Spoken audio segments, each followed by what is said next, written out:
और इंसाफ फराहम करें। और पाकिस्तान बार कौंसिल, तमाम बार कौंसिल से ये मैं मुतालबा करता हूँ, गुजारिश करता हूँ कि बराए मेहरबानी अब अगर सिर्फ करारदादों के ऊपर आप रहे तो ये हर एक के गले में यूं ही तौक आएगा और हर एक को यूं ही कॉलर से पकड़ा जाएगा। तो इसके ऊपर नोटिस लें और एक जारहाना, एक लायामल जो है वो अपनाएं और अपने कुलीग भाई को जो है छुड़वाने में पूरा रोल अदा करें और फिर फौर उनकी रिहाई जो है उसको यकीनी बनाएं।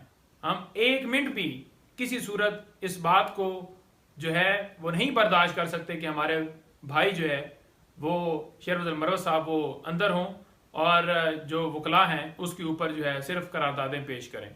करारदादों से मामला गुजर चुका है तो लिहाजा करारदादें बहुत हो गई, अब जो है लाएअमल का टाइम आ गया। तो लाएअमल अपनाएं, हम आपके साथ हैं। बिस्मिल्लाहिर्रहमानिर्रहीम।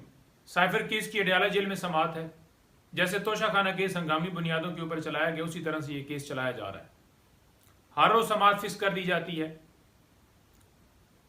जैसा कि आपको पता है कि अदालत के पास सिर्फ लगता यही है कि सिर्फ ये एक केस ही है, सुबह से लेकर शाम तक वहाँ अदालत हो, अदालत को कोई मसला नहीं है और एक केस को चलाने के लिए ही पूरी हंगामी बुनियादों के ऊपर, जंगी बुनियादों के ऊपर ये कार्रवाई की जा रही है। अब इसके अंदर जो कार्रवाई हो रही है, थोड़ा सा उसका बैकग्राउंड बताना चाहूँगा कि साइफर केस के अंदर कोई हमें आइडिया नहीं था, छुपा के FIR की गई, छुपा के गिरफ्तारी की गई, छुपा के रिमांड लिया गया। साइफर रूल्स जो हैं वो सीक्रेट हैं और साइफर जो है वो भी रिकॉर्ड के ऊपर मौजूद नहीं है। और इसके साथ साथ और काफ़ी ऐसी चीज़ें जो सारी छुपा कर ही की जा रही है। अब ट्रायल जो है वो भी छुपा के करने का इरादा अदालत ने कर दिया है। वो कैसे जी? अदालत ने कल हुक्म पास किया है कि साइफर केस में जो कार्रवाई होगी वो इन कैमरा होगी। इन कैमरा का मतलब ये है कि वहां पर सहाफियों की एक्सेस नहीं होगी, वकला की पहले भी महदूद एक्सेस थी, इसी तरह आम पब्लिक उसकी एक्सेस नहीं होगी। आम पब्लिक भी नामालूम लोग वहां पर बैठे होते थे, आपको पता है। तो ये इन कैमरा क्यों की जा रही है? इन कैमरा करने का मकसद ये है कि लोगों तक इस केस के असल हकायक ना पहुंच सकें। और इसी वजह से अदालत ने हुक्म में यह भी लिखा है कि print media, electronic media, social media, कोई भी अदालती कार्रवाई जो है वो वहां पर नशर नहीं करेगा, बात नहीं चलाएगा। तो मुकम्मल तौर पर पाकिस्तान में पाबंदी लग चुकी है। अदालत ने पाबंदी लगाई है इस केस में कि जनाब कोई भी कार्रवाई अगर चलाएगा तो उसके खिलाफ कार्रवाई होगी और डिपार्टमेंट्स को हदायत भी हुई है कि आप उनके खिलाफ कार्रवाई करें। तो मुझे बताएं कि आईने पाकिस्तान कहाँ है जो हर शख्स को फेयर ट्रायल का हक देता है? आर्टिकल 10A कहाँ है जो हर शख्स को कहता है कि हक दिया जाए, फेयर ट्रायल उसका हक है? लेकिन यहां पर फेयर ट्रायल की धज्जियां उड़ाई जा रही हैं, कोई फेयर ट्रायल नहीं दिया जा रहा। मैं बड़ा वाज़ेह कहना चाहता हूं कि साइफर केस के अंदर जब इस्लामाबाद हाई कोर्ट में मामला पहुंचा जमानत के हवाले से, तो वहां पर इतनी डिटेल से इस केस के बारे में डिस्कस हो चुका है कि एक एक पहलू हमारी तरफ से भी और दूसरी तरफ से भी डिस्कस हुए। जो तमाम मीडिया चैनल्स के ऊपर, इलेक्ट्रॉनिक मीडिया के ऊपर, प्रिंट मीडिया के ऊपर, सोशल मीडिया के ऊपर, हर जगह के ऊपर, डिजिटल मीडिया के ऊपर वो चला है।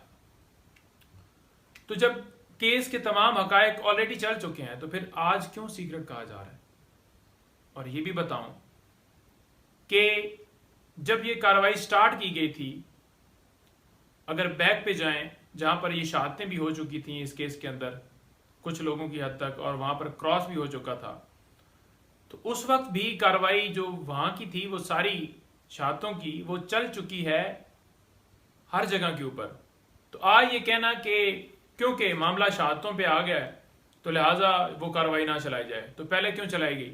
और अगर पहले चलाई गई है तो तमाम जो हकायक हैं उन लोगों की हद तक जो उन्होंने गवाही थी वो तो हर जगह पर चल चुके हैं। तो फिर अब आकर उस जगह से जहाँ से स्टार्ट ट्रायल हुआ था वहाँ से स्टार्ट ये दोबारा ट्रायल हुआ है और शहादत की स्टेज के ऊपर पहुंचा है, तो यहाँ पर पाबंदी क्यों लगाई गई है? क्यों इतना खौफ है? लोगों को पता चलना चाहिए ना कि कैसे साजिश हुई और कैसे इमरान खान साहब की हुकूमत को हटाया गया। ये बेसिकली मुल्क के खिलाफ साजिश थी ना, कि बाहर से डोनाल्ड लू साहब जनाब धमकी भेजते हैं कि इमरान खान साहब को वजीर आजम की के ओहदे से हटा दिया जाए, और फौरन यहाँ पर जो लोग सहूलतकार बैठे हुए थे पीडीएम टोला, उन्होंने देरी नहीं लगाई और चंद दिनों में एक साजिश करके हुकूमत जो है इमरान खान साहब की हटा दी गई। और बजाय ये कि उनके ऊपर कार्रवाई की जाती जिन्होंने अमरीकी साजिश को अमली जामा पहनाया है, बल्कि इमरान खान साहब को अंदर डाल दिया गया। तो केस के रिलेटेड जो फैक्ट्स हैं, जो केस के हकायक हैं, जो केस के अंदर चल क्या रहा है, वो लोगों तक तो पहुंचना चाहिए। तो किस बात का खौफ है? अगर आप सच्चे हैं तो चलने देना। तो अगर आपने इन कैमरा यूं ही करके कार्रवाई करनी है और आप ये चाहते हैं कि जल्दी से जल्दी इस केस में सजा सुना दी जाए, तो मेरा ख्याल में फिर ये सारी कार्रवाई करने का भी फायदा नहीं है। फिर जो है प्रोसिक्यूशन अपना केस आपका ऑर्डर बनाकर लाती है और फैसला सुना दिया जाए कि आपको ये सजा दे दी गई है। यूं नहीं ट्रायल चलते, यूं नहीं केस चलते। हम इसकी पुरजोर मजम्मत करते हैं और मुतालबा करते हैं आला अदलिया से कि जो फेयर ट्रायल हैं उसके तमाम तकाजे पूरे किए जाएं और इमरान खान साहब को इंसाफ दिया जाए। अगर इस केस में थोड़ा सा भी इंसाफ किया जाए तो ये केस जो है उन पे बनता है जिन्होंने दर्ज किया है, इमरान खान साहब पे नहीं बनता। दूसरा, इमरान खान साहब की डिस्क्वालिफिकेशन के हवाले से लाहौर में आज केस की जो है वो समाअत है, और उसके साथ साथ जो ये समाअत है इलेक्शन कमीशन ने जो इमरान खान साहब को डिस्क्वालीफाई किया था, और दूसरी जो समाअत है वो ये है कि जो इंट्रा पार्टी इलेक्शन पीटीआई ने पहले 2022 में करवाए और फिर अभी दोबारा करवाया इलेक्शन कमीशन के हुक्म के ऊपर। तो जो इलेक्शन कमीशन ने हुक्म दिया था, फैसला दिया था कि आप 20 दिन के अंदर अंदर इंटर पार्टी इलेक्शन करवाएं, तो उस ऑर्डर को लाहौर हाई कोर्ट में चैलेंज किया गया है, तो उसकी भी आज समाअत है। और उसके साथ साथ जैसा कि आपको पता है कि 2 दिन का रिमांड जो है वो इमरान खान साहब का नैब तोशाखाना केस के अंदर दिया गया है, तो उसकी कल समाअत होगी।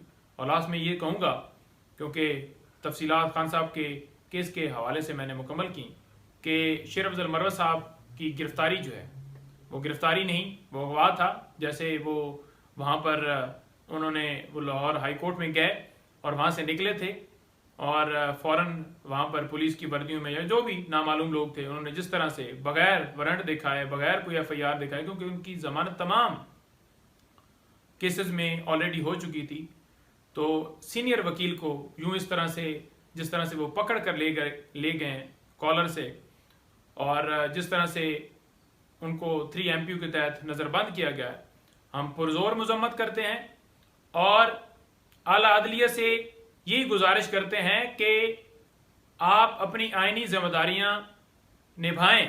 आप सिर्फ लफ्ज़ों की हद तक ये ना कहें कि हम आईनी जिम्मेदारियां निभा रहे हैं।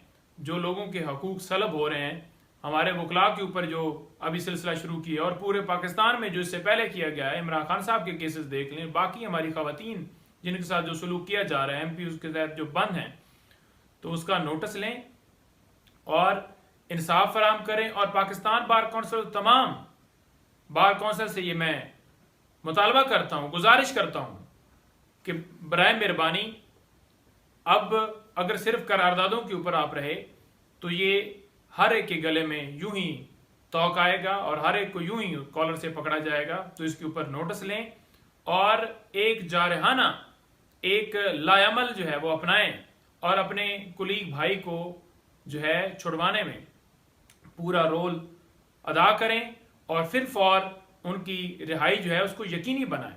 हम 1 मिनट भी किसी सूरत इस बात को जो है वो नहीं बर्दाश्त कर सकते कि हमारे भाई जो है वो शेर अफजल मरवत साहब वो अंदर हों और जो वकला हैं उसके ऊपर जो है सिर्फ करारदादें पेश करें।